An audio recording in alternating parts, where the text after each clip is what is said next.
I think we're live. Yeah. Yeah, we're good. I don't know if everybody left, though. So, if you're still here, hi. Still here, hi. Thank you. If you're not, sorry. Hopefully you catch us later. Yeah, our internet completely died. Yeah. Jojo, yes, we can see that. Thank you so much, Janes. Sorry, y'all. We're back. I think we're back. Yeah. I hope. So we're back. Yes. Thank you, Dakuna. So we're back. Yeah. Mm-hmm. There's Part 2.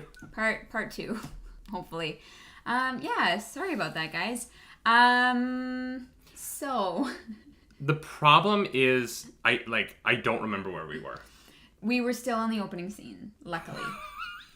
Luckily, we hadn't gotten too far, so... thank y'all for being here. The stream is reborn. Yeah, we made it. Much like the dragon. Yeah. The stream is reborn. Yeah. Sorry about that, guys. Yeah. Scooch this way. Your chair's fully out of frame. There we go. Here we go. Let's sit there. All right. What were we talking about? So we were talking about how much of a badass Rand's mom is. You were talking about CGI baby. No, the dad.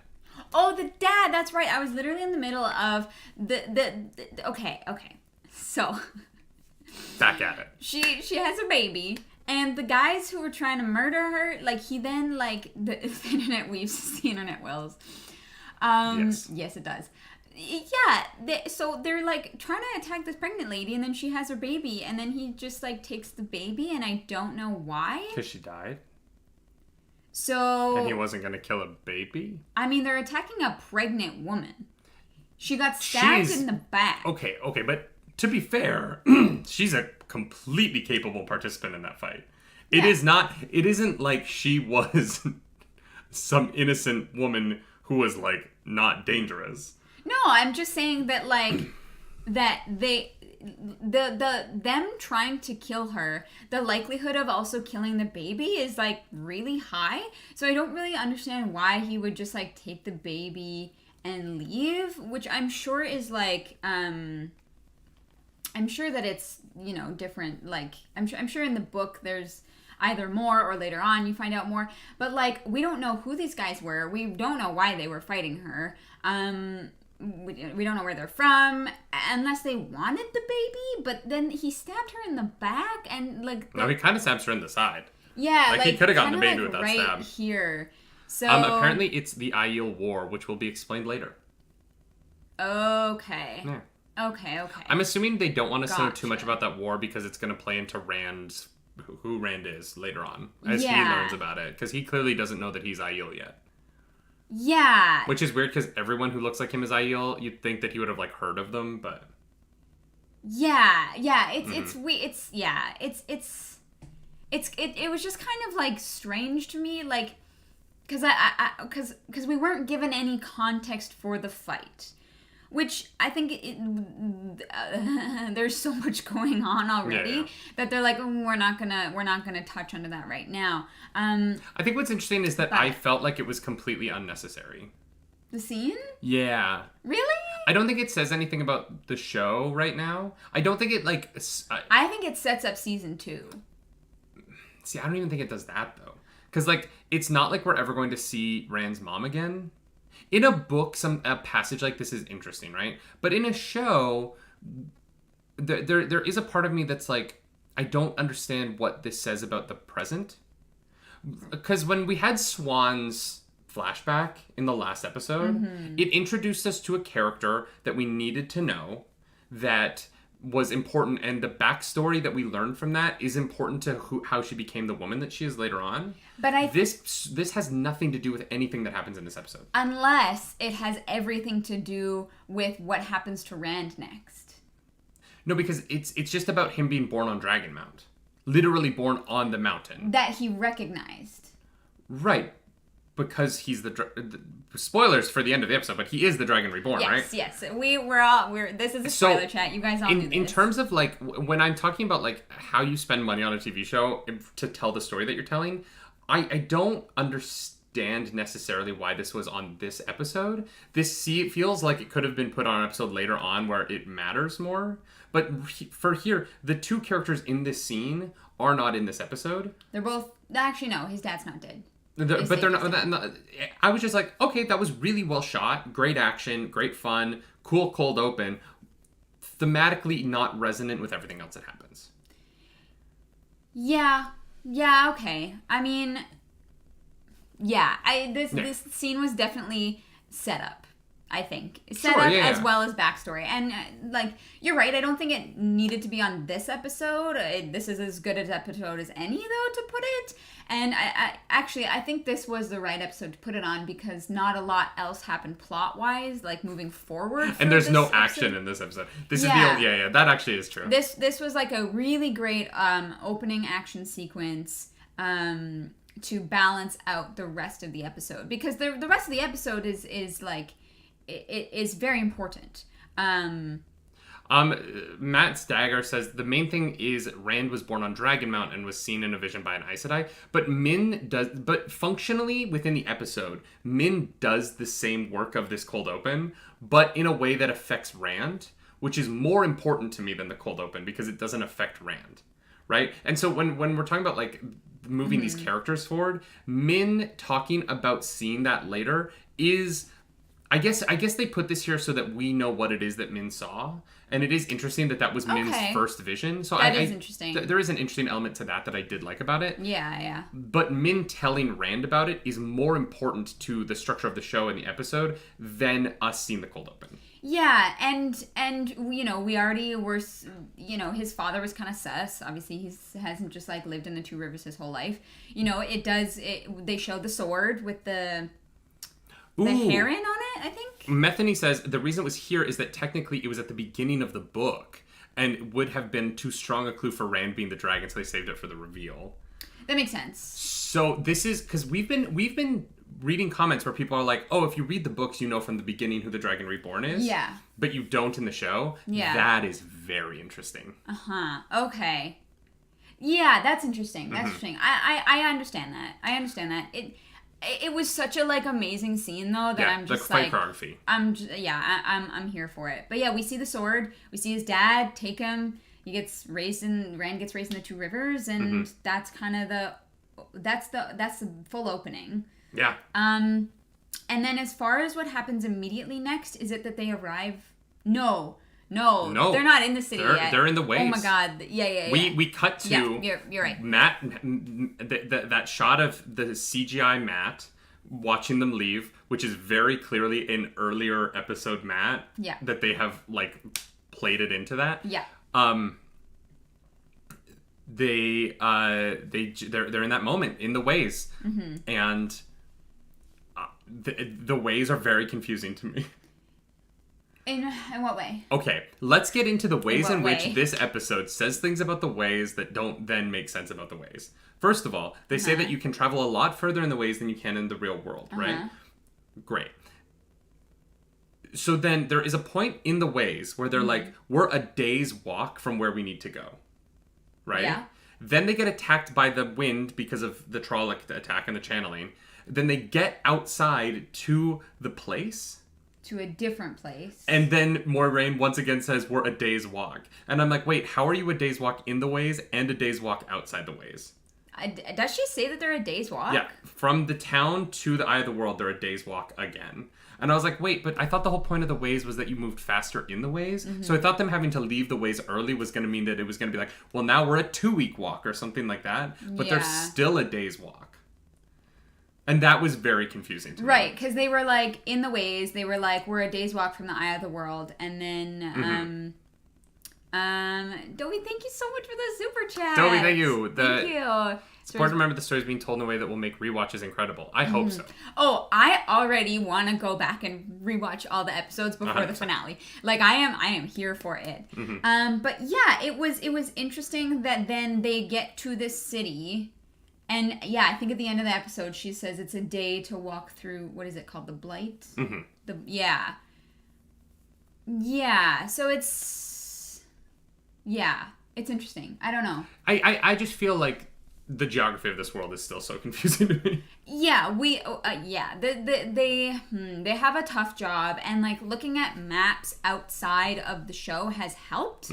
But within the show, they definitely don't set up the geography super well.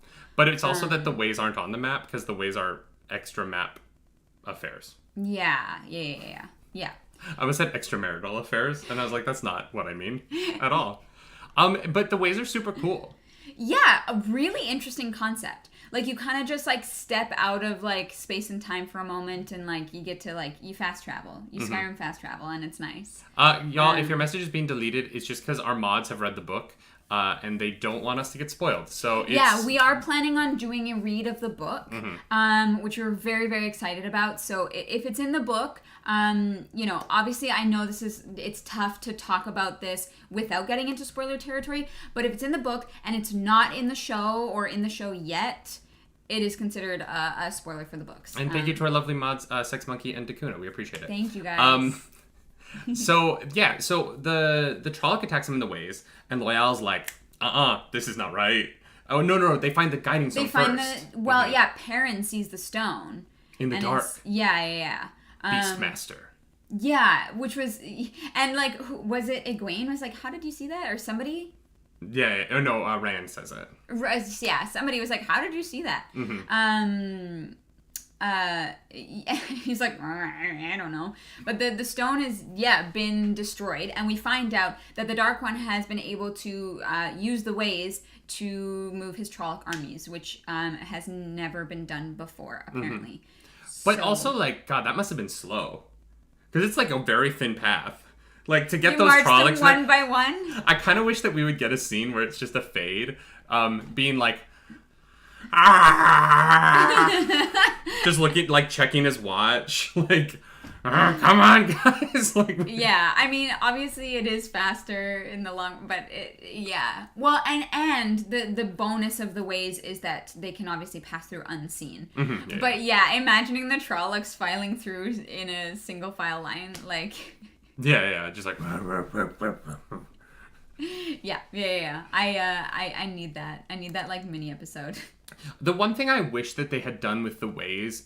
And we bought a new TV, and this was the first thing we watched on our new TV, so everything was really clear. Oh, it was beautiful. I wish the ways had been a little bit darker. Because really? They're like, it's really hard to stay on this path. And watching it, I was like, it doesn't seem like it's that hard to... The path seems, like, pretty apparent.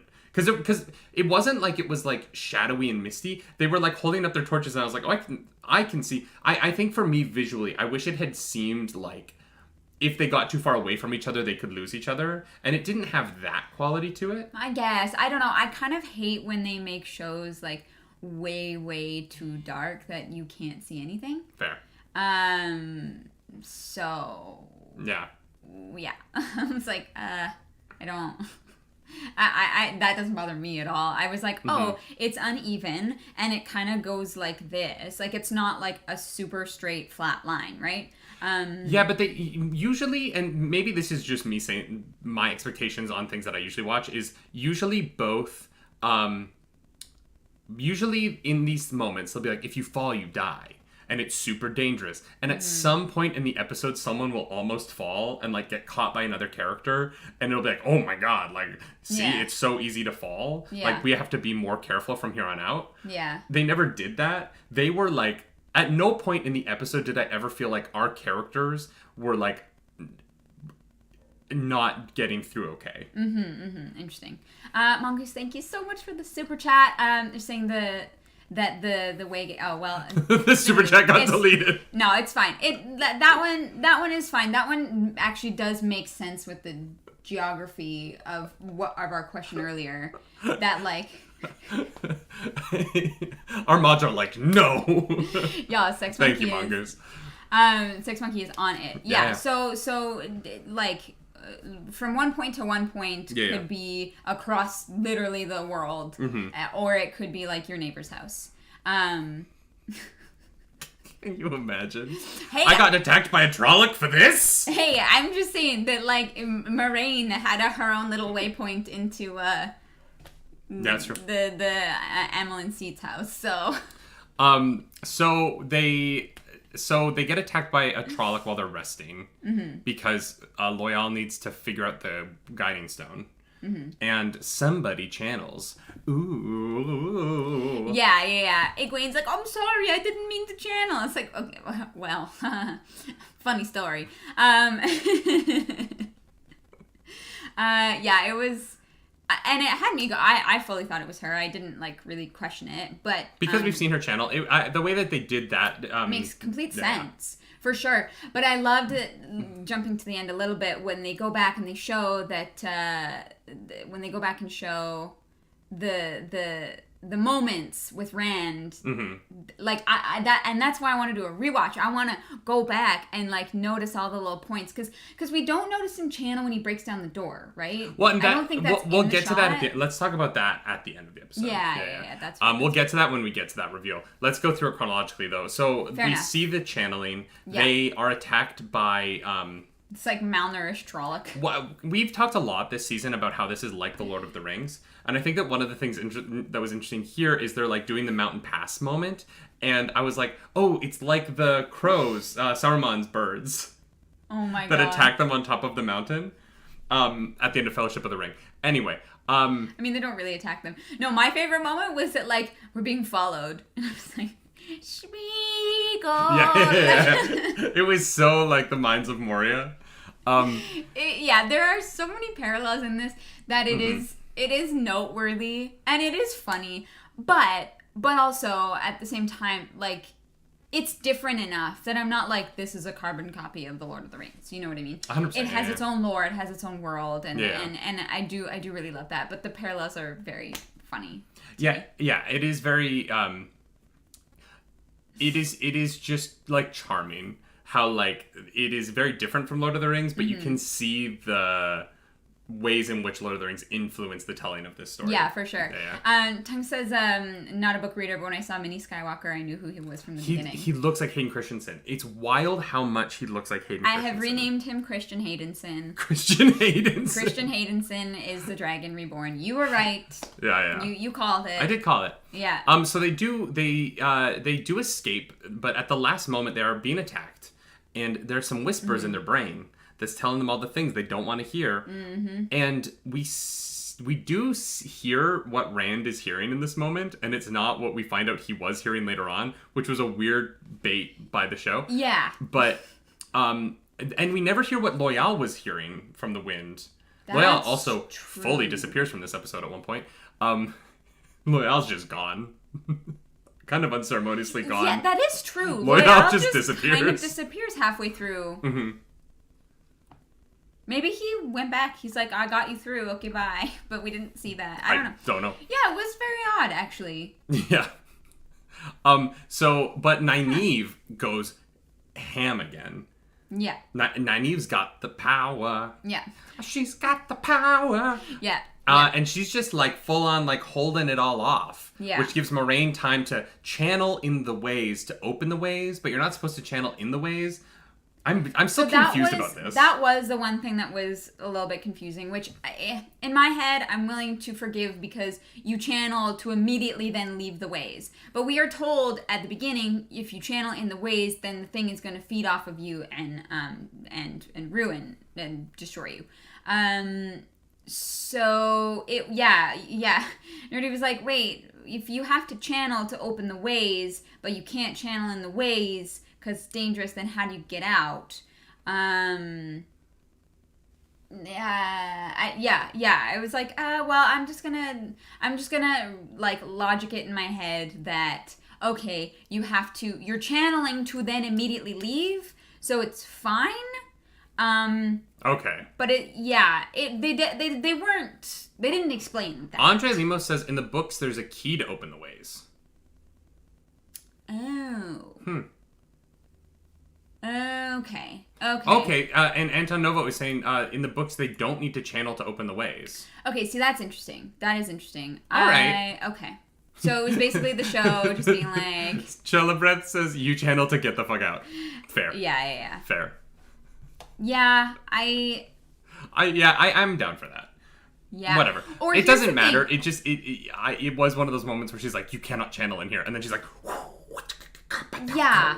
Ding ding ding ding ding ding. Yeah, it was interesting. Yeah. I would have preferred if it was Loyal who like opened the gate somehow, or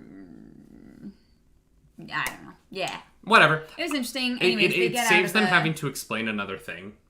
Yes. It saves them having to pull out another magic item on the show, which you can always do in books, but like in shows, people get lost if there's too many magic items. So I get why they're condensing that out of it a little bit. Yeah. But we get outside and we're in like a desert kingdom. Mm-hmm. And we go to this town and we meet the people there who are the Black Ravens, I guess. And God, they're all so cool. Did I miss that name? I don't remember. Yeah, he's like, as long as the Black Raven flies. Dakuna is, oh my God, our mods are deleting messages like crazy. I think people are talking about the key, which is spoilers for the book. So yeah, if it's in the book but not in the show, we are going to read the book and we are going to do video breakdowns on the book. So yes. Join us for the book club coming in 2 weeks now. Oh my God! Yeah, part 1 of our book club, our read through, comes in 2 weeks. Crazy. Blackhawks. That's it. Yeah. So guys, if it's in the book but not in the show, please hold off on it because half we of will our get spoiler there. chat is just us explaining why our mods are deleting comments. I'm so sorry. We love you guys and we're happy that you're here, but we're so excited for these books. So I hope we get more time with. I don't feel like we're going to get a lot of these new characters this season, right? Because I don't think they'll be a big part of the finale. So I hope that this place becomes a big part of season 2 or something, because I really liked these characters that they introduced. The characters were cool. King character. Don't know his name, and then the woman who trained to be an Aes Sedai, but then was not. Very interesting. I want to stick with the king for a moment, though, because what I really appreciated about that scene is he is such a prideful man, right? Clearly. And it was so interesting to watch someone with so much pride be able to recognize the situation that he put himself in, humble himself for a moment, and then be kind.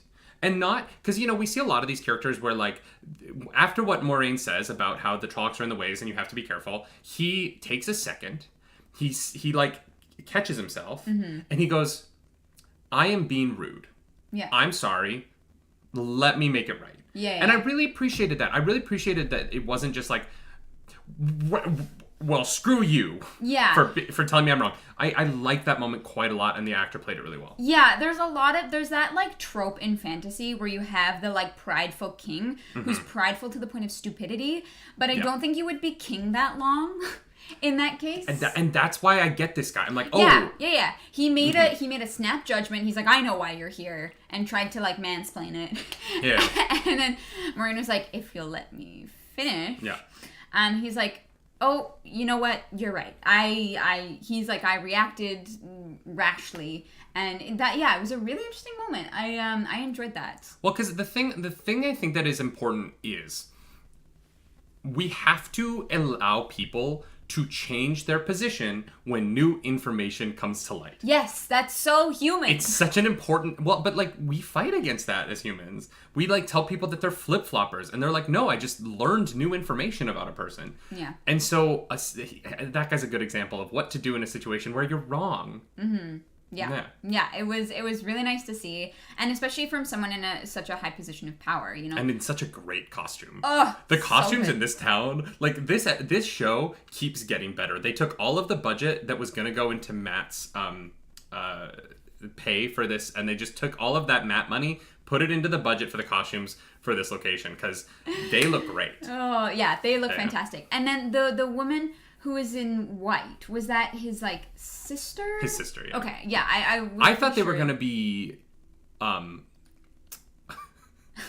almost said Han. Planet. Lan's family. I thought they were gonna be Lan's family. So did I. Yeah. So did I, and they weren't. But we find out that Lan is actually royalty from a different place, which was very interesting. So this one was spoiled for me by a YouTube comment that Lan was royalty from a fallen kingdom. Mm-hmm. And so, but I didn't feel too spoiled. I'm not too upset about it because the way that scene played out, we'll get to it. Or maybe we should just go to it, but we do have main plot stuff to talk about before we get there. Yeah, it's true. All right, let's do this. They have a conversation. They get to stay there. Yep. Yep, they stay there. Moiraine is walking with the white girl, who I thought was going to be a white. I thought she was like a white Aes Sedai. Yeah. Because it was just such a white costume. Mm-hmm. But she is a woman who, like, flunked out of Aes Sedai school. Aes Sedai drop out. She's the Fred and George of this world. And they're having a conversation, and she's like, I need you to get a message to the White Tower. And she's like, what? And she's like, a name. Matt Cawthorn. And you're like, oh my god. And she's like, who do I send that to? And she's like, the frickin' Reds. And Moiraine, I understand why you're doing this. You see the darkness in him, and at this point you think he might be the dragon, and so he's dangerous to the world. But like, Moiraine, why you got a sick Leandrin on Matt? Yeah, I was like, no, Moiraine, no, like, don't. It's a good moment because it is showing that Moiraine is so committed to her cause that she is willing to be a bad character. Yeah. Not bad as in like a poorly written character, but like willing a bad person. Yeah, to do what she believes is best for the world as a whole, which is tough. That is a difficult thing. 100%. She says in the scene with Rand where he's like, we need to go back for him. She says early in the episode, she's like, you know the darkness in him. What do you think will happen? Well, and that's the thing with the dagger. You know, she expressly says it's feeding on him and he's feeding on it. Like, there is a darkness in Matt, and it is 100%. troublesome, and it is going to be something that they have to deal with for sure. It's going to be a huge plot point, probably next season, I think. The thing about Matt though is we haven't actually seen him channel, so I don't actually know if the Reds could gentle him, because I don't know that he. Unless the dagger made some kind of, like, bastardized connection. Or maybe he can channel, right? Like, we don't know. Yeah, we don't know yet. I would love if the first season, if the introduction to the new actor playing Matt was, like, Leandrin has him, and it's, like, all these red Aes Sedai around him, and they're trying to gentle him, and, like, nothing happens. And he's just, like, strung up, like, is something supposed to be happening right now? And they're like, just give us a second. And they're, like, doing this weave, and it doesn't work. And he's like, did I do something wrong? Like, why am I... Yeah, I It just would be a funny scene if he's just kind of like hanging out, being like, what's going on? Can I go? What's happening over here? Yeah. But yeah, Moiraine, I see you and I get you, but I also kind of hate you. I love you a lot, but I also kind of hate you. Well, and that's what makes a character so good. Oh, it's fantastic. Yeah. And I think she's gonna die, and it's gonna, like, hurt me. I won't be okay. Like, it'll be Christmas, and I'll be like, ugh! Like. Sablis says perhaps the series plans to have Matt beaten up by the Reds, just enough to change his face. And so the what is it? The yellows have to heal him? Yeah, the yellows have to heal him, and he looks different afterwards. Didn't that's what Batwoman did. The TV show Batwoman cast a new character to play Kate Kane, and they were like, oh yeah, in the plane crash her face was so scarred that she needed plastic surgery, so she looks different now. Yeah, and you're like, okay. Yeah, God, can you imagine, like, she can't get into her phone anymore? Your Face ID doesn't Your Face work? ID's like, girl, I don't know who you are.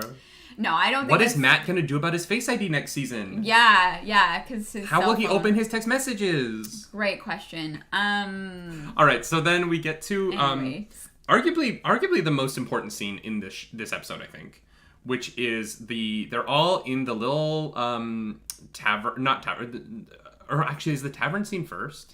So here's the thing. The tavern scene I don't remember the order of things, but should we get to the tavern? Yes, the first tavern scene is first. Yes. So they go to a tavern, they're having some dranky drinks, you know, they're having a little fun, and Nynaeva's like, stop having fun. Moiraine is talking to the bartender. Sorry.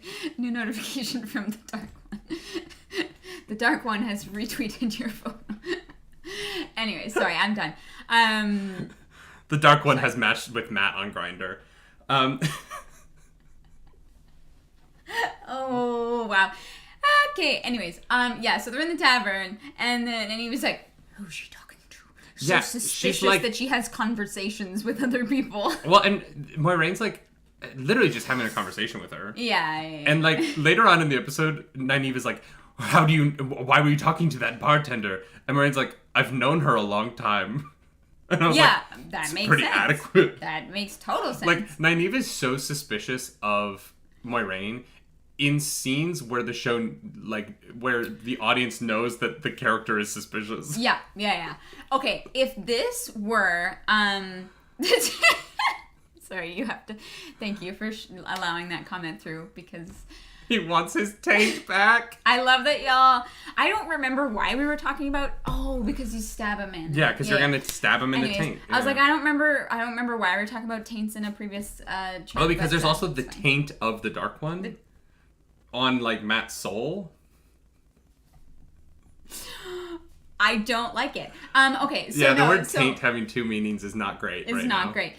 So if this were like a Sex and the City drama, Wait, what? If this were like a drama TV show, it is. Like I mean in the sense that like a rom-com drama. Not necessarily rom-com, but like Nynaeve is so obsessed with Moiraine, and like in my head I'm like Nynaeve is crushing on Moiraine and slept with Lan to see if she could get closer to Moiraine, and I know that's not the case in the slightest. Yeah, my thing with the Nynaeve, she's very like. My thing with the Nynaeve suspicion is that Moiraine has. I feel like Moiraine has earned a little bit more trust than Nynaeve is showing. Yeah, Nynaeve is kind of, at this point I'm like. Because my thing with doing her best. My thing with Nynaeve is Nynaeve's big problem in Tarvalon or Tarvalon or someone got really mad at me in a YouTube comment about how Darkwood's taint is filthy. God damn it, you guys are funny. The problem I have with Nynaeve is that in Tarvalon she was like, hey, if they show up, would you even tell me? And then Moiraine does. And I just feel like at some point Nynaeve is like, at some point, Nynaeve is going to have to trust Moiraine. She's going to have to let up a little bit. No, she won't, because Moraine's going to die next episode. It's going to be fine. Don't say that. But it's going to be good for Nynaeve and Lan, because then Lan can become Nynaeve's warder. And they can just... No.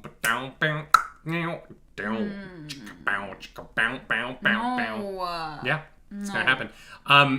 That's my guess anyway. I don't know. I just... We'll get to the end of the episode and why I think that Moiraine's going to die next episode, but we'll get to that at the end. So we meet Min, who is our new character. She is a seer, which isn't an Aes Sedai power. It's like a separate thing, which means that there are other powers, which is probably like we're going to find out what Perrin's power is that isn't an Aes Sedai power, but like is his thing, which I think is really cool. And Min straight up lies to Moiraine, which is so interesting, about what she sees. But she does see Rand with a baby. But I don't know. Here's the thing. I don't know if that's Rand's baby. I think that is Rand as a baby. I think that holding himself? No, I think that we see what Min is telling Moiraine, but not what Min is seeing. I think in that scene, we are seeing what Min says to Moiraine she sees, not what Min actually sees. And I think that when Min looks at Rand in that moment, what Min is actually seeing is Rand's dad holding Rand, her first vision. Coolio says that the baby's hair is black. So we'd have to go back and watch to see. I'm wrong. I'm incorrect. I mean, that's an interesting, like, idea, though. Like, because of what she tells Rand later, it felt, once we knew that she was lying to Moiraine at least a little bit in that earlier scene, I was like, oh, then what are the visions that she's telling Moiraine about? Right? Yeah, because we honestly don't really know what her and Moraine's relationship is, because it seems to be a little bit rocky. Mm-hmm. You know, they don't seem to be on the best of terms. So yeah, I don't. Interesting. Mm-hmm. I didn't even think about that, but it does play with the concept of, which is one that the show has played with before, of the Aes Sedai that can't lie but don't tell full truths, and like manipulating the truth and kind of like twisting it to either be vague or to suit your personal.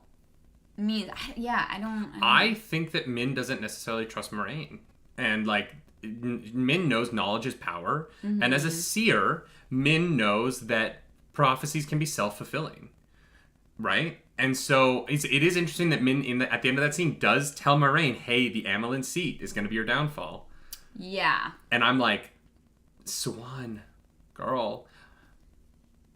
But then if the Amelin seat is going to be your downfall, maybe she can't die next episode. Maybe I'm wrong. Unless If Min's being true. unless she's there. Unless she's a dark friend. The Amelin seat? You think Swan's going to be a dark friend? I don't know. I'm just saying. And she's been YouTube, in on this plan the whole time. YouTube has recommended me a million videos about the Forspoken, who I think are are Wheel of Time characters. I don't know yet because I haven't clicked on any of those videos. Yeah. But maybe Swan is a Forspoken. Or maybe it's not. Maybe it's not the person who is in the Amelin seat right now. Maybe Moiraine takes up the Amelin seat, and that is her downfall. Huh. Forsaken, not Forspoken. Thank you, Mongoose. Interesting. Huh. Don't click. Don't click on it. Just don't do it. No, we want to read the books, and so we don't want to spoil ourselves. But it is interesting. Forsaken, interesting. The internet is dark and full of spoilers. Yeah, no. So basically, like she finds out that the four of them are connected. Yeah. And that there's darkness like surrounding little them. Sparkles. But there's little stars. Yeah. It was cute. Well, I tried to make that the thumbnail of this video, but it didn't quite work. The way that she like talked about it was that like it's like fighting off the darkness. Like there's like at all times a battle. It like within the four of them. Yes. It was just a really interesting way because Hayden Christensen is pulled to the dark side by Palpatine, right? And he's pulled to the light side by his brother Obi-Wan Kenobi, and that's what the Wheel of Time is about. Sparkles. He looks so much like Hayden Christensen. I just can't. It's so funny that these two chosen ones and these two franchises are like the same person. Yeah. Visually. Anyway, but redheaded, obviously. So they go back and they have like that was the public conversation at the tavern. Then they go back and they're like, "Ooh, we're gonna have a little private conversation in like our little common area, the Gryffindor common room." And Nynaeve is all up on Moiraine. And then Moiraine's like, "Look, here's the deal. If you come with me tomorrow, you are going to die. I don't care anymore. I'm not going to hide it. If you're not the dragon." It was nice that she said that. And I'm glad that she did. It's interesting when she chose to tell them that. Yep. You know, because here's the thing. Would she have revealed that to them if they had waypointed straight to the Eye of the World? I think so. Because here's why she did it. She did it because it was her going, if one of you knows that you are the dragon and has information that I don't have, your friends are going to die if you don't come forward. She didn't say that, but it was her, because would Rand have come forward and told her that he was the dragon without that moment? Probably not, right? But she tells them in that moment because if there is any information that she doesn't have, then one of them will come forward with it to not die. Okay, It was a brilliant chess move on her part because guess what happens? Rand comes forward and tells her that she's the dragon because of that move. Egwene is going to die. God, Moiraine is so smart. Yeah, she's brilliant because she doesn't have to say it, right? She doesn't have to explicitly go out there and go, "You guys, if you know, you can tell me." She doesn't do that. She makes it their idea. Yeah. She's manipulative in like for good, so it's good. But like if she was an evil character, Moiraine would be the scariest villain on anything. Yeah, if Moiraine was like a dark friend or whatever, the world is screwed. Just give up now. Like just lay down and take it. Yeah, and I agree with... Moiraine be playing 8D chess. I agree with Methany. The only reason for her to do that is to protect them. If she didn't care, she could have taken all of them. I do believe that she cares. loves them. You know what I mean? She cares. She is cold in a way that she has to be to continue to save work the world. To work on the way that she's working, but she deeply cares, and we see that with Lan, we see that with the Amelin seat, and we're seeing that with the 4/5. I don't know. She doesn't really seem to care that much about Matt. She saved him though. She did take. I think that if darkness. she could, she would save him, but I don't think she thinks that she can. Yeah. And her mission is more important, and I love that about her. I love that, like. Yeah. Yeah, I love a character who is like so committed to doing what they think will save the most lives that, Yeah. Anyway. Rob Berry says, if Moraine was the villain, the world burns. 100%. Yeah. I wouldn't cross it. I'd be like, yeah, I'll do whatever you want. Yeah. I'd be like, I'm on her team. Yeah. So then she leaves, and the scene gets weird. The scene gets real weird because they start fighting, and Rand is a bit of a dick. And he's definitely a dick. Nynaeve is also a little bit of... Nynaeve is an idiot. Up. Nynaeve. What the hell? What the hell were you thinking? Yeah. Are you dumb all of a sudden, girl? Yeah. Are you dumb? Like, why would you pit everyone in that room against one another when the fate of the world is at stake? And when their tensions are so high, and Nynaeve is literally like, yeah, well, Perrin wants to bone your girlfriend, and Rand is like, and he storms out, and Nynaeve is like, oh, maybe he doesn't. Maybe I messed up on that one. Because I don't think he does. I don't think he does either. We've never seen anything other than, like, friendly or, like, brotherly affections from the two of them. And they spent a lot of time together in that month. But it was never weird. Like, It was never romantic. Yeah. And Nynaeve has never seen them be romantic. Which is what I thought was so... I was like, Nynaeve, what the hell are you doing? Yeah, it was... Yeah, it was very strange. Like, Nynaeve is gonna potentially be dangerous if she doesn't learn to, like, get a hold of herself. No, it's gonna be okay. You wanna know why? Why? Because Lan's gonna be her warder, and Lan's gonna set her right. Those two are they're gonna bring out the best in each other. Yeah. Here's the thing. I have to say, for the majority of this show so far, I have been very impressed with the writing and the interpersonal dialogue. This scene was a little weak for me. I have not always loved the interpersonal dialogue. I've loved the world-building dialogue. Okay. Some of the relationship stuff, especially in the pilot, was a little rough. The pilot, yeah, that's so far back now that I'm kind of, yeah. Yeah, this felt like definitely a weaker scene, which was unfortunate because it's a very important one. Yeah. Although, to be honest, kind of unnecessary. They, like... Oh, 100% unnecessary. Yeah, I agree with that. Because Rand just ends up going by himself, has nothing to do with, like, Egwene and Perrin and this so-called relationship. Like, that scene didn't really need to happen for the rest of the story to go on as it did. No, but they needed some drama in this episode, because honestly, this episode, from a plot point, is kind of boring. It's fun for the audience because we're learning about characters that we're kind of in love with. Yeah. Right? But, like, in terms of plot, this episode is dull, I think is fair to say, right? It's so much setting up nothing because at the end of the episode, they don't all go. Rand and Moraine take off. Like, it was just kind of like, all right, cool. It's fine. I don't mind that. I wasn't upset at the episode. I actually really liked the episode for what we learned about the characters. Yeah. Which will be important later. And because some of my favorite people got laid. And I love when my favorite people get laid. You know what I mean? Like, I'm so happy for Lan. Yeah. He deserves... After having to, like, sit in the hallway while Moraine got her rocks off last episode, he got to like leave Moraine feeling him getting his rocks off, and their relationship is so weird. And in the middle of it, she just, like, severed the connection so she could skedaddle. You don't want to be crossing through the blight while you're just, like, moist. You know what I mean? You don't want to be moist crossing the blight. Wow, Moraine does not want to be moist. Should I make that a shirt? You don't want to be moist crossing the blight. No one is going to understand what the hell this is mean. I hate it.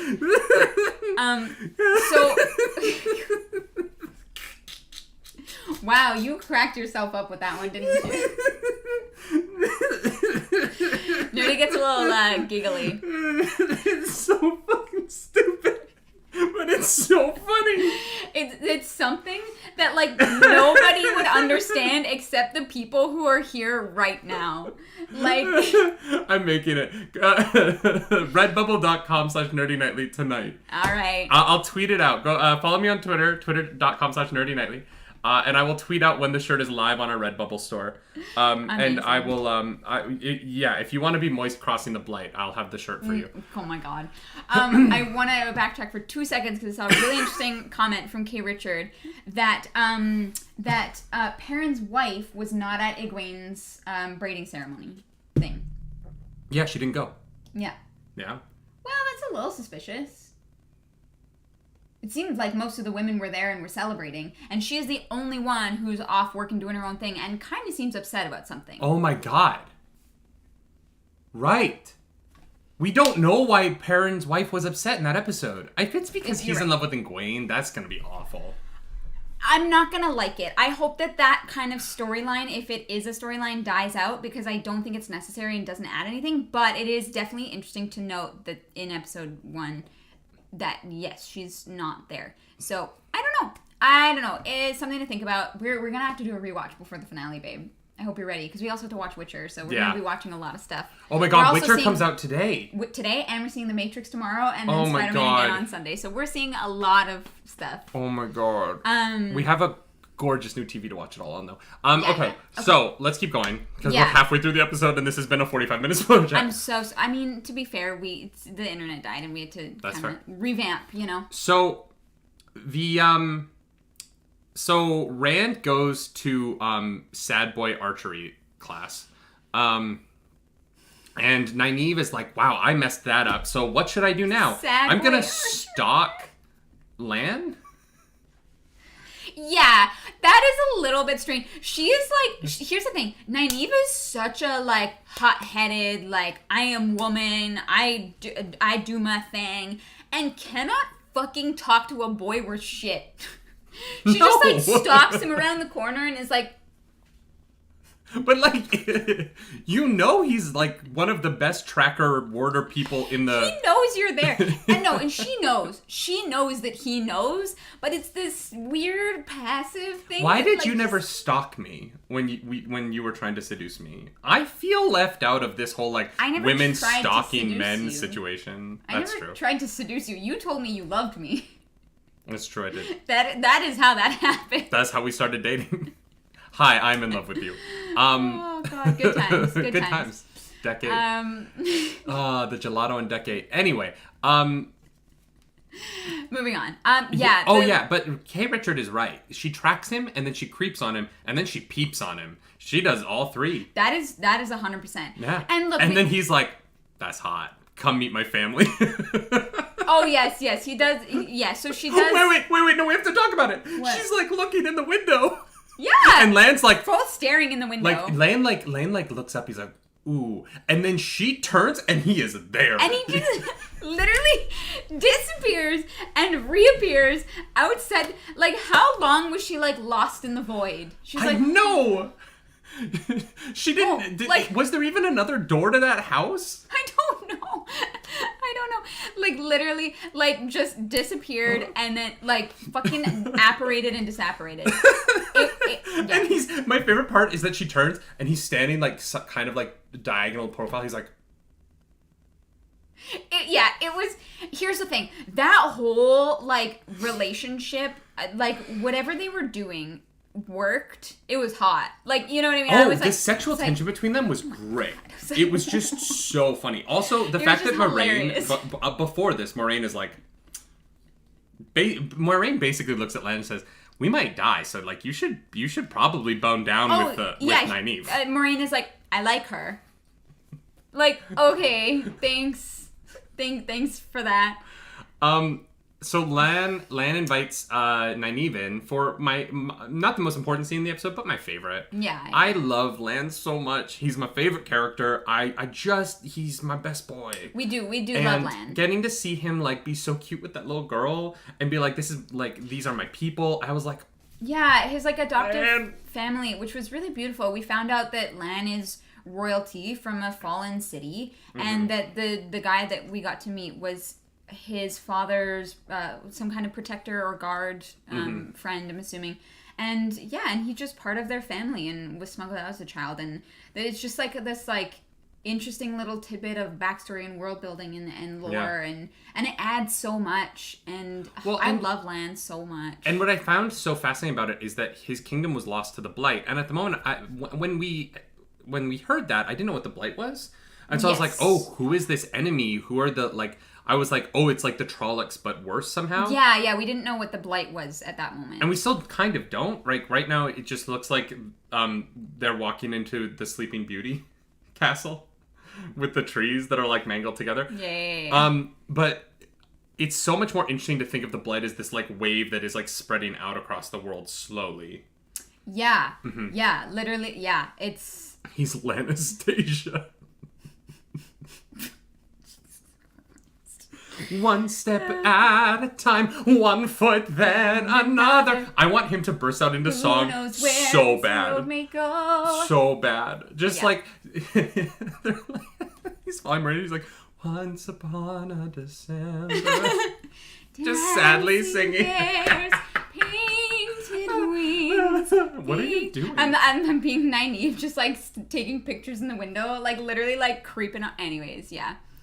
You had to explain that joke. I don't know why you suddenly had your phone in your hand. She was very like stalkery in this episode, but also she knows that he knows he's there, so it's kind of just well, whatever. Nick CM says, dude, my and my girlfriend paused on shirtless land for a while to point out all the ways he's a hottie. Yes. Oh, he's a hottie. Mm-hmm. I almost used that as the thumbnail. I would just have been Daniel Henney shirtless. Zero surprise. But I was like, I don't want someone to see that thumbnail and have that moment spoiled for them because it was hot. Yeah. It was great. It was hot, and then like yeah. Daniel Henney is an insanely attractive man. Yeah, and they didn't like. Yes, he was shirtless, but there was no like. They didn't have like a like steamy like makeout session or like undress each other, but it was still so like. It was so hot. It was so well done. The sexual tension and chemistry was like 10 out of 10 the whole time. I think what's interesting, what I want to point out though is the way that the show has handled female nudity and like consent and sexuality. Mm-hmm. They're in the hallway and Lan is like, good night. He doesn't want to make a move. He doesn't want to be presumptuous, so he goes to his room. Yeah. And then she doesn't knock. She just bursts in and is like, do you want me to leave? Yeah. She's like, damn it, I wanted him to make a move. Well, I guess I'm just gonna walk into his room. Here's the thing, Nani, like, it's been, you had to do something, because... She could have knocked. She could have knocked. She just walked, I would have loved if she walked in and he's just, like, mid-masturbation, he's like, Sorry, I just had to get it out, after, okay, yes, she could have knocked, but I think that honestly, it tracks with who Nynaeve is as a character. 100%. So, yeah. Yeah. 100%. He's being a good dude. Yeah. And she's being a horny girl. And I'm here for it. Because you know what? They're kind of great together. Yeah. They're both flawed, but they bring out the best in each other. And in probably one of the like most poignant moments of dialogue in this episode, in terms of like real world connections and like how it like informs reality to me, is the conversation where she says she owns you, and he says only in so much as those children own you. And I was like, that's love. That's what and the Greeks have so many good words for love because there's different kinds of love. Yeah. But like talking about the different kinds of love and how like Lan is not in love with Moiraine romantically, but he loves Moiraine so deeply in the same way that I think Nynaeve loves Egwene, right? Yeah. And having Lan, he's the best character in the show. Yeah. But him so succinctly telling Nynaeve how to feel about it by being honest about what the reality of the situation is was so brilliant. And like that, oh God, I literally was like, damn, that's good screenwriting. Yeah, for all the times the show has like, that was a weird kind of line. There are some bangers in terms of screenwriting that I wonder if they're straight pulled from the book or not. I don't know. But like there are some bangers in terms of screenwriting. And that was one moment where I was like, damn, that is a very few words to say a lot really well. Yeah. And there's ways that things are said without being said directly as well, in really interesting and clever ways. 100%. Yeah. I thought that was just super well handled. Then we cut to Sad Boy Archery lessons. Egwene comes out. And this is us in a nutshell. She's like, I waited an hour for you to come apologize. And Rand is like, I know you really well. And I know that when you're ready to talk, you'll come find me. And I was like, are they married? Like, basically. How long have they been sleeping together? He knows her very well for like what is a casual friends with benefits at this point. He's loved her since she was a baby. Remember? Since they were children. Oh, 100%. But like, how many fights have you had for him he's had to have messed up a lot to know that that's how it goes. That's how, yeah. It's true. They're like a 40-year-old married couple. Oh, 100%. I was like, oh, you guys know each other really well. Yeah. But it was interesting. It was well done. And it really... It was so well done because it was... two characters. Because even she goes, she doesn't like, say anything. She's like, yeah, you know what, you're right. Yeah. It was two characters who truly love each other. Yeah. And they're showing us that in the show. Who know each other. Mm-hmm. And are able to fight and move on together. Like, I really loved the way that scene played out. Yeah. I really did. I thought it was really well handled in terms of showing us their connection, and that it's real and genuine, and it's so much deeper than they're two hot young people who they were the only two hot young people in their village who liked each other, right? Yeah. It is a deeper connection than that, and despite the fact that we saw him disrespect her earlier in the show. Yeah. We are seeing that he respects her because he takes the time to pay attention to her. Well, and then he does. The first thing he does is apologize. 100%, yeah. And it's a genuine apology. Yeah. And it was... Yeah. The character building in the show has been incredible. And I realize that that's because they have a lot of books to pull from. And, there's a lot of material there. But it is transferred to the screen in a really, really good way. So I'm really happy with, I know not a lot of plot stuff happened this episode, but I really did love seeing all the character interactions and the relationships, and Lan and Nynaeve. That payoff was so great. So I want to ask you the big question of the episode. Yeah. Who had better sex that night, Nynaeve and Lan, or Rand and Egwene? Probably Rand and Egwene, because they've been there before. Yeah. First time is spicy, but sometimes not everything works the way that you all want it to work. So there's a lot of figuring each other out. Whereas once you've been to that well before, you know how to get water out of it. Exactly. Yeah. No, definitely Rand and Egwene had better sex that night. Although Lan's got the rockin' bod. Marie had the best sex. Methany was Moraine had the best sex. All the payoff, none of the work. Yeah. Claps for that one. I agree with you. I think that Rand and Egwene, they're playing an old song they know really well. You know what I mean? Yeah. Yeah. Mm-hmm. Whereas Lan and Nynaeve they're picking up new instruments and they're trying to figure them out. Yeah, I'm not saying it wasn't hot, and they're both probably great, but when you're figuring out another person for the first time, it's not always smooth sailing. This video is going to get demonetized by YouTube for being too sexual. Nah. This is not children friendly. Nah. So then in both bedrooms, one of them leaves, right? Nynaeve gets up, redoes her braid. But she doesn't leave yet. She goes to leave. Yeah. And Lan is like, no. And she's like, okay. But then Rand gets up. He's awake. He goes for more sad boy archery lessons so that we can have a sad boy archery flashback to things. Okay, and I really do want to talk about this because I don't know that I like it.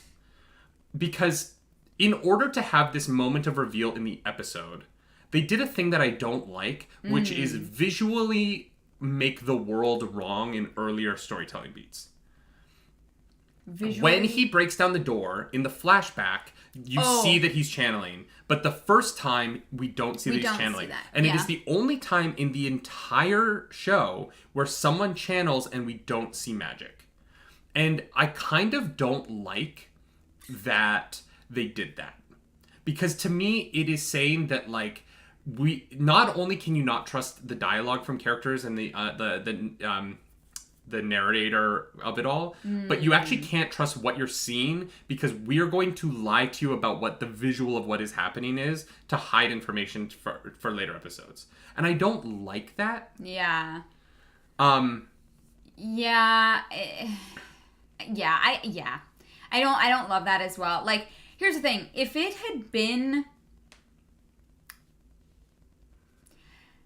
a way that you could do it is you could show it from a different angle and then show it, but So, our chat is saying that apparently normal people can't see channeling.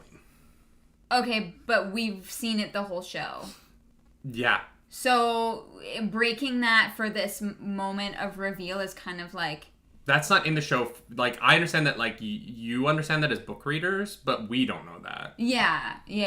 Mm-hmm. That's one of those things that we have seen it all. We have seen the fake dragon channel. We have seen Moraine channel. We've seen tons of it. So even if Rand Rand would have seen it happen. That's my point. It just kind of is like, it feels a little cheap. Yeah. It just feels like they wanted this moment to hit hard, and instead of this moment hitting hard to me, I was kind of like, oh, like, did I miss it the first time? But I didn't. Yeah, and it just kind of made me go like, okay. But here's the thing: the moment where we thought it was Egwene in the ways, but it was actually Rand. Like, that was cool. And we saw the channeling there. Yeah, that was cool. So the door scene just made it all the weirder. But that's why it's inconsistent to me, and I don't love that it's inconsistent. Yeah. I want it, either we never see Rand channel because it's like the male channeling looks different or something and we see it later, or we see it every time. But the like, we showed it to you when we wanted to show it to you from the show is weird to me because it makes me question like why. Yeah. And there's never going to be an answer to that because the why is because we wanted this reveal to hit hard. Yeah, because if Rand can channel, if only channelers can see the channeling, he should have been able to see it. There's a lot of people saying that it depends on whose POV the scene was from. That's not how POV works. Unless the camera is literally a character's eyes, then we are not seeing their point of view. We are seeing a third character. Yeah. We're seeing third person point of view. We're behind the fourth wall. So and you can't be like, well, it was the girl's POV who is in the shot. It's not her point of view. But it's also not, because it's from this way and she's on the other side of him. Yeah. So if it was from her point of view and through her eyes, then I would be down for it. Yeah. Because she can't see the weaves. I would be okay with that. But the problem is that there's multiple shots from different angles in that scene, which means that it is not from her point of view. Yeah, it was just like messily done for what the show is and for the information that we have right now. And here's the thing: the second moment then in the waves with Egwene was really powerful and well done, right? And so there was just like a disconnect between the door moment and the other moment. And here's the thing, I don't think, here's where I really fall down on this, is they didn't need to add the channeling to the door moment. No, they didn't have to. He could have just been magically strong and like it wasn't channeling. Like, and we would have gotten it because we already suspect. We're like, oh, they could have just shown that moment without adding CGI to it, and I wouldn't have had the question. Exactly. Yeah, they didn't need to add it. It didn't need to be there. Also, I think that what's interesting about what this POV conversation is that at no point in the show have they set up that normal people can't see channeling. No, they have not said that. That might be in the books, but they've never said that in the show. No. Yeah. So, again, that is, I think that you can justify it from a book knowledge point of view, but I don't, and this isn't me saying the show is bad. I like them. I like the Rand as the dragon, all of that stuff. Yeah. The point I'm making is that it is not set up in the show for it to happen that way. Yeah. And so it took away from that moment for me because I was trying to figure out why we didn't see the channeling earlier. And I don't want to be thinking about stuff like that when I'm watching a show. Yeah, it just didn't need to be there. They just could have showed us the exact same shot again. They did in the episode movie. 4? They did. Episode 4 mentioned they can't see Logain channel. That who can't see Logain channel? Who can't see Logain? No, but then this doesn't work then, right? Because then if women can't see male channeling, then why did Egwene think that she channeled if Rand was the one that channeled? Yeah. Then Egwene was like, I'm sorry that I channeled, but it was actually Rand. Okay, but if women can't see men's channeling, I understand this. Okay, women can't see men's channeling, then how did Egwene see it? They both channeled? Huh. Okay. Interesting. I didn't catch that. That was not clear to me. So they like co-streamed on Twitch. They co-streamed. It was a team stream. Okay. I didn't understand that. Okay. All right. I think that's why I was confused then. Yeah. Because I didn't understand that. Okay. Then that makes more sense. Interesting. I wonder if there's a difference between No, that would. Anyway, the purpose of it is Sad Boy Archery Lessons leads to us knowing the information that Rand already knows, which is effective to me. Yeah. I like that Rand knew throughout this whole episode, and he's he knows. angsty and maybe a little bit over the top because he's trying to figure out what to do with it, right? He is like, and this moment kind of justifies how he's been throughout this episode, because you're like, oh, you're struggling with something, and that's really smart and well done. So here's the thing: when they showed them both channeling, I did see. Oh, we're going back. Okay. Sorry, just for a second for chat. I did see the light and the dark, but we see the fake dragon use both light and dark strands. That's true. So I just thought, like, I didn't realize that it was both of them.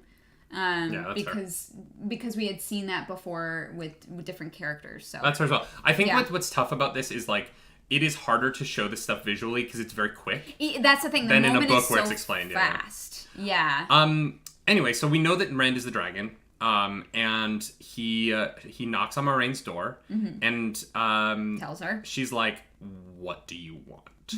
And he's like, "It's me." And she's like, "All right, well, Pack let's bags. cut off Lan and let's skedaddle. Pack your bags. Let's get out of here." Here's the thing I don't understand. Why not just tell Lan? Because you think she's gonna die. And sure. And Lan would go with them. But doesn't Lan already know that she plans to die? Probably not. No, but here's the thing. She's like, anyone I take to the eye of the world, if they're not the dragon, is going to die. So she says, I'm taking you there. So she knows she's going to die. We know that Moiraine knows she's going to die, right? By going to the eye of the world and not being the dragon. Because she knows she's not the dragon. Unless she's like going to go to the edge and then like... I just was kind of like, she could have just been like, hey Lan, it's Rand, protect the rest. We're gonna go do the thing. I just don't think Lan would have let her go, because Lan would be under the assumption that he can protect her. Right? And our chat just disconnected. Last time our chat disconnected, they could still see us. Okay. Well, I hope that's still the case. Message us if I was about to say message us if the stream stopped again, but if my mods can message me on Discord, so let us know if you can still see. We got a super chat. Oh, I have the chat on my phone, but not on the computer. Sorry, guys. Dakuna says we can still see you now. So okay, cool. Just gonna keep going. So Glenn, thank you so much for the super chat. Really appreciate it. Conflict of the episode is that Rand is planning to sacrifice himself for his friends. That's the sad boy archery. Yeah. That's yeah. And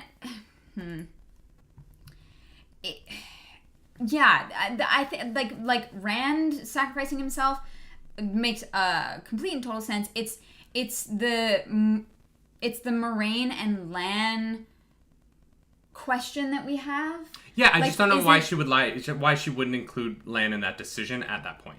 I think that Lan would insist on going with her. Because I think he would believe that he can protect her no matter the cost, even if that's not true. Yeah. It just feels like they are so in on this plan together that it feels like they would have talked about what the plan was at this point. Yeah. But her leaving is like, has Lan not been in on what the plan was? Yeah, Marcus says Lan would die for her, and that's kind of the feeling that I have. She doesn't want him to, and I don't want him to. I want Lan to be. I hope that Lan is like on the Iron Throne at the end of book 14. You know what I mean? Throne. Yeah. Lan and Nynaeve 2024. Or Nynaeve and Lan. No. Nynaeve right now is way too hot-headed for any kind of like power position right now. We got another super chat. Michael, thank you so much for the super chat. Michael, thank you so much for the super chat. In 45 minutes when you catch up, you'll see this, and thank you. We really appreciate it. So then they leave, and we get the group all gathers in Nynaeve's room. And I thought Nynaeve and Lan's rooms were across from each other. So I thought that, I thought Egwene, because she sits down on the bed and they leave the door open, and there's another door on the other side of the hallway. I thought that Egwene was going to get to see Nynaeve come out of Lan's room and be like...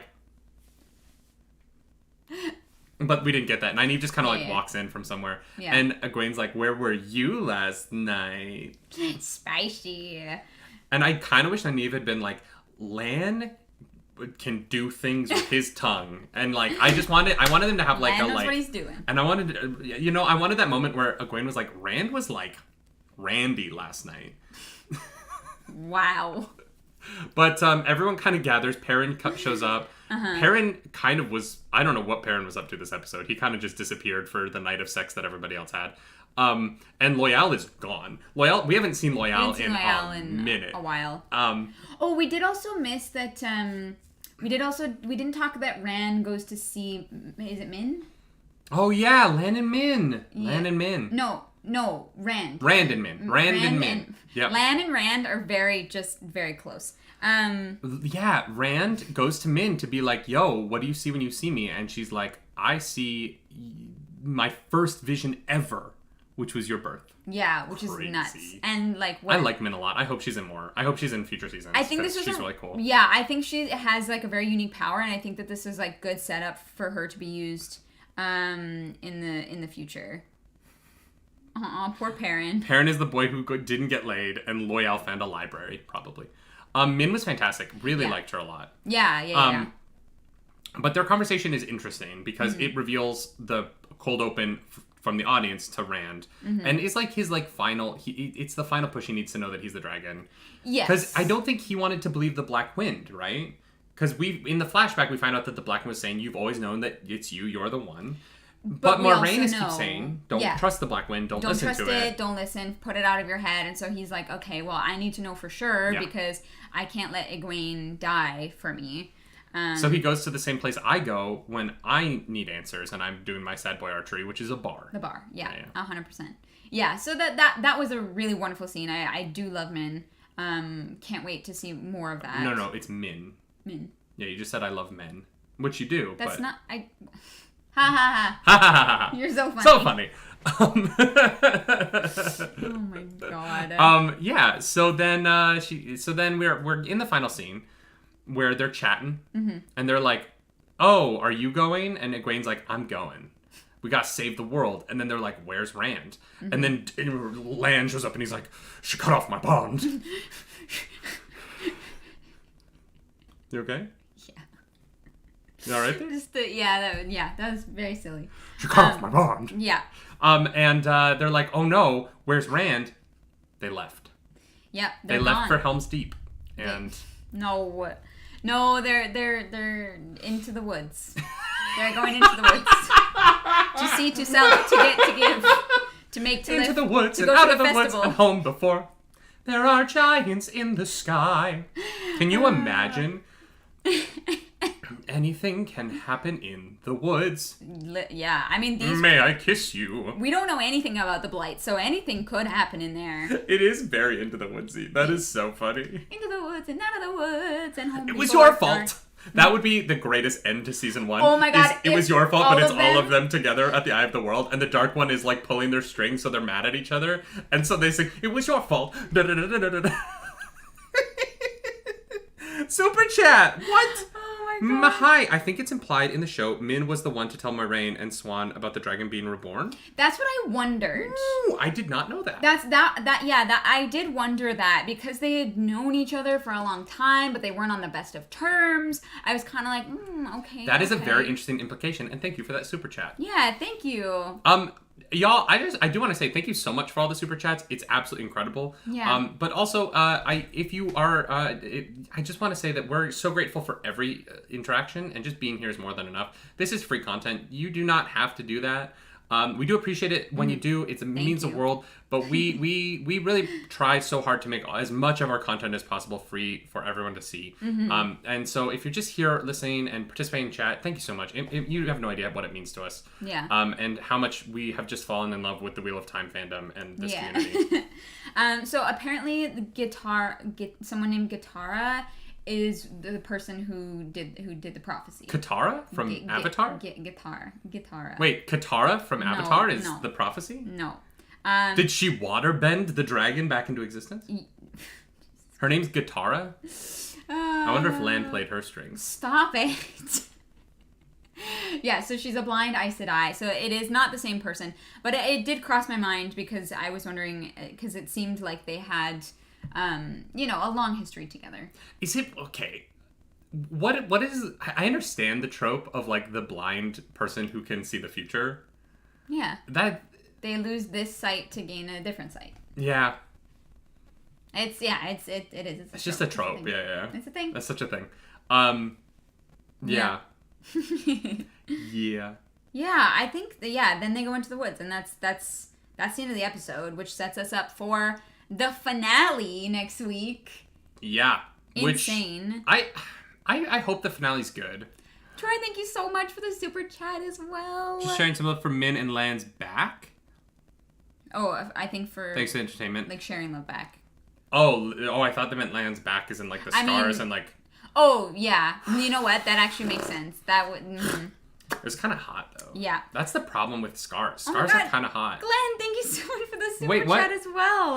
Most interesting thing about Min is that she told Rand things she didn't tell Moraine 100%. Oh, yeah. Which Hundo is... P. Like, she does not trust Moraine. And, like, as much as I love Moraine, I'm like, I get it. Yeah. I totally get it. And so it's a weird... I'm like... I hope next season we get, like, flashbacks to Min and Moraine's previous interaction that made Min not trusting of her. Yeah, I would love Moiraine to see has to blackmail her for that information. Moraine is like, it would hey there, Min. It would suck if everyone were to find out you were to see her, huh? Yeah. That would be unfortunate. Yeah. Like, it's not like Moraine is... It's not like she shows up and Min's like, oh my god, my old friend. She's like, oh, no, she's like, oh, it's you. Oh, it's you. Oh, it's you. Yeah. Yeah, Yeah, interesting. Yeah. Thank you guys for the super chat. What did you think of the Blight? In what way? We got to see it. Yeah. We don't really know what it is. Do you think it looked cool? Actually, yeah. How much time do you think they spend in the Blight next episode?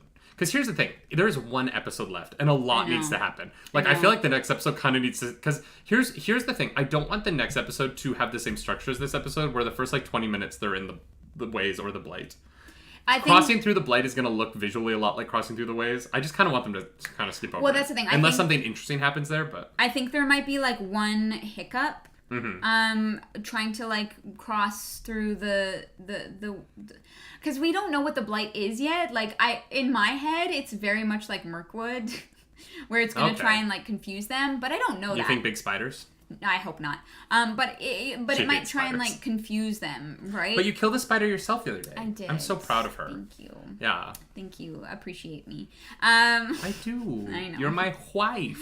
I know. Yeah, I don't think they're gonna spend too long in the Blight. I think there might be one hiccup in there before they have to get through. So now that we know who the Dragon Reborn is, my question to you is, what do you think the end of the season is? What do you think the end goal is here? I think what happens next episode, I think that Moraine dies. Well, actually, I don't know, because if the Aes Sedai is her downfall, or not the Aes Sedai, sorry, the Emmeline seat, I actually don't think she does die. But what do you what is Moraine thinking defeating the Dark One is? You know what I mean? Well, we don't know what the Dark One is, technically. Mm-hmm. So we don't know how they become defeated, if it's because right now we're kind of told that they're trapped in a prison at the Eye of the World. So it does seem like they have some kind of physical form which can then be defeated. But I do still really like the idea of the Dark One being more of the darkness in all of us, in a sense. Yeah. Representation of the shitty side of humanity. How do you defeat that? Well, exactly. How do you what do you do with that in a show? And so I'm not sure, but they are definitely going to fail next episode. Oh, they have to. There's 14 books. Yes. There are a lot of books. There's a lot that needs to get done, and I think that they will buy maybe some time.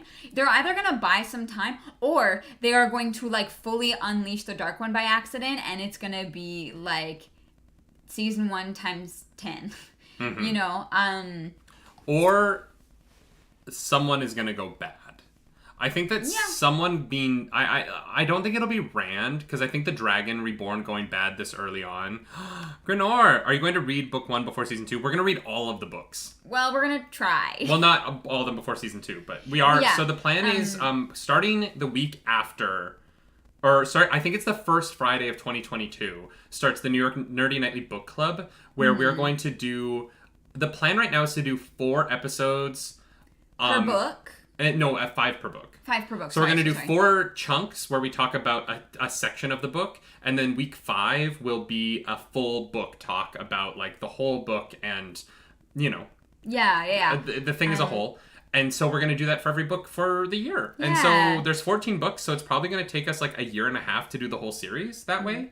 Hopefully people will join us for that. I'm assuming the first 3 books will do very well, and then after that there will be like 30 of us like sticking through it to the end. But those 30 of us, we're gonna become real close talking about this, so I'm very excited for that. No, I'm really excited. Grenar, thank you so much for the super duper chat. Yeah, but I think that like splitting the books up into like 5-week chunks is gonna be really nice. Yeah, because we're gonna get to really talk about this incredible series and what the authorial intent of what we're supposed to take from it is. Mm-hmm. And I'm excited to do that with something that is as deep and complex as Wheel of Time is revealing itself to be. Yeah, me too. Yeah, it's gonna be a fun journey. So yeah, we are gonna read the books.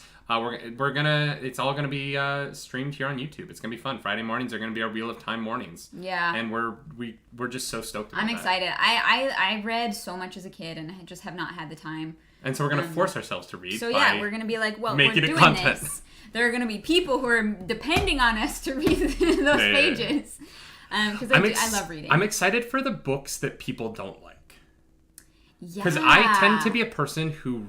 likes everything. No. There's a lot of things I don't like. But I tend to be a person who... There are things that other people don't like that I love for thematic reasons. Mm-hmm. You're willing to forgive. Mm-hmm.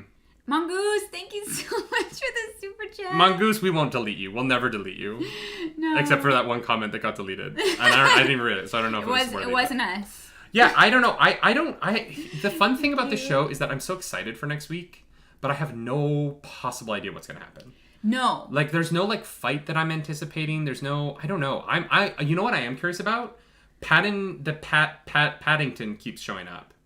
Paddington Bear. The peddler. Yeah, his name's like Paddin. I don't remember his name. Fane? Yeah, he keeps showing up. He must be a dark friend. Or maybe he's a Forsaken.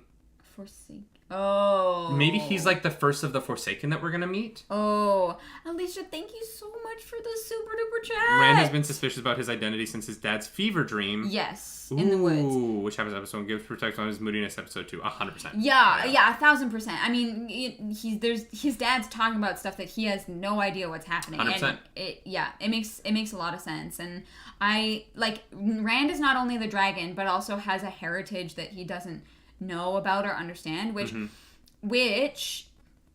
makes me nervous because he might not make good decisions next episode. He might not be emotionally prepared to meet the Dark One, is what you're saying. Yeah.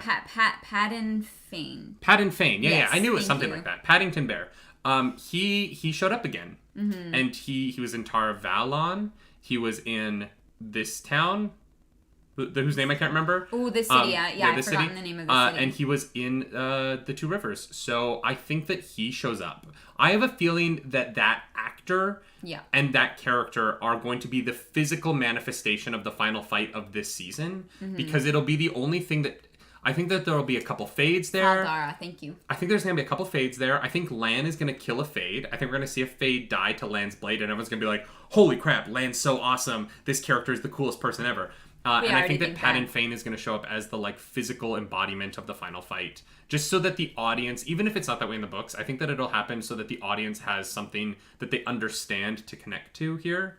For a physical manifestation of the Dark One. Yeah. Because I don't think we'll see the real physical manifestation of the Dark One for a few seasons. Yeah, I agree with that. You know what's something that's interesting about this season that I actually really love? There were no MacGuffins. There were no, we need to get this object to this place to do the thing. They managed to do all this with... I mean, the dragon is kind of the MacGuffin of the show, in a way. Yeah. But there's no, silly... There's no, item that they, have to, get to a place or anything like that. I thought it was really smart the way this story's being told. Yeah, for sure. Yeah. So what are all the things that you think are going to get wrapped up next episode, and what are the things... Almost nothing. Yeah, I think. I don't think, because of the way that this story is being told, I don't think things wrap up. I don't think we have... very often. Yeah, I think maybe we have, one minor conclusion in this episode, but it is going to be the, vault into season 2. I think the most that we'll get out of season 1 is the understanding of what the conflict is. I think this season ends with the two Rivers friends understanding what the conflict that they're about to face is, and that's it. We won't get any resolution in any conflict. We are simply going to finally understand what it is that we're actually fighting for and against. Yeah, for sure. Yeah. And I don't know if that's going to feel super satisfying in the moment to me. No, but it's going to make me really want to read the book. Yeah. I just hope... Yeah. Yeah, I don't know. I'm really excited. I have not been this excited for, like, the conclusion of a show in a long time. Even Mandalorian, I wasn't super hyped for the finale because I felt like I knew what was kind of going to happen. Yeah. I felt like I had a good idea, a good sense of it. And this, the possibilities are infinite, and, like, that is so cool. And I just want to be, like, taken along for the ride, you know? 100%. Yeah. But for now, is that I think it's time to call it. I'm sorry, it's yeah. Well, it's been an hour and a half. Yeah. Oopsie. 90-minute spoiler chats. Actually, it's an hour and like 37 minutes because our stream part died. 1. I wonder if part 1's gonna get views. Which one gets more views? Part 1 or part 2? Part 1 or part 2. We're gonna have to like put something at the end of part 1, we'll like a title card. Yeah. Thank you guys all for hanging out with us today. I can't believe there's 350 people watching this. Me neither, honestly. You guys are fantastic. First of all, thank you. Big shout out to Sex Monkey and Dakuna, our mods, for this chat. Mods, we're really excited to read the books, and so they've been helping keep this book spoiler free for us. So thank you. Really appreciate you. Honestly, thank you to the Wheel of Time fandom for being so cool about not spoiling us. I think it's been like crazy how incredibly non-spoiler I feel about everything. Yeah, which is really cool. Yeah, 100%. If you would like to follow up with us elsewhere on the internet, our links are in the description below. You can follow me basically anywhere at Clarks Dracaris. I'm just gonna like say hi in the chat so you know how to spell that. Link is in the description. Yeah, go subscribe to Claris's channel. Where she plays video games and stuff. It's really fun, and we're gonna get that channel to 1,000 subscribers pretty quickly. Yeah. My YouTube channel is gonna be more gaming content focused, and I'm really excited about it. And then I have my gaming channel as well. If you would like to go subscribe over to my YouTube, that would be awesome. We also stream over on Twitch. Play video games live. And if you like these spoiler chats, we're going to do a spoiler chat for Spider-Man No Way Home Monday night at 8 p.m. Eastern Standard Time. We're giving everyone the weekend to see the movie. And then Monday night, we're going to do our spoiler chat. So come join us live to talk about Spider-Man if that's something that you're interested in. The new movie, our non-spoiler review, is live now. Yes. Go give that a like if you haven't, just to help it in the algorithm. But thank you so much for being here. This has been so fun. Follow us everywhere. I'm at Nerdy Nightly. I'm at Clarks Dracaris. And as always, you beautiful, beautiful nerds, do something nerdy tonight. Bye, guys. Bye. Oh, that doesn't work. That doesn't work on here. You have to... Oh, no. Is there one last comment we can call out? One last comment we can call out? Yeah. Incubi Axter says, I just scream internally to avoid spoilers. Bye. I hope you're doing that with like a healthy belt. So that you're not ruining your internal vocal cords.